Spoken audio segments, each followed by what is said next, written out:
restrooms that were pretty well utilized on the corners, and we've actually were able to maintain those restrooms as a part of this project, so folks would use those restrooms.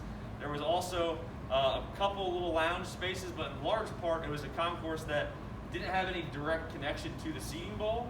So thus, by building the super bonds and creating some direct access, Coach Tanner mentioned the indirect impacts of the project. So this is a huge one.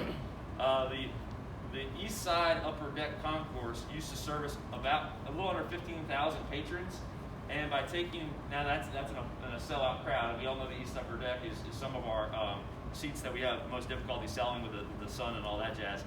But the 3,000 patrons that sit in the club seats typically are here, regardless of opponent. Those are really good seats, and they shared a concourse. So they now have this dedicated concourse for themselves, all air-conditioned space, and the folks in the upper deck are going to find that they have a much better time getting around in their concourse because there's now 3,000 less people to queue for restroom lines and the like. So.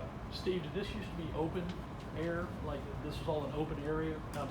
Correct. Yep. Are any people getting in here this season?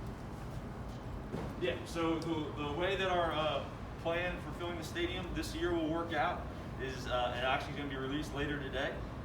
Club spaces will be occupied by the same footprint of patrons that had access previously, but the number of people in will be limited by the social distancing guidelines in the stadium, and those guidelines are going to leave you in a place where you're well below the 50% indoor threshold that has kind of been spelled out for restaurants and the like. So.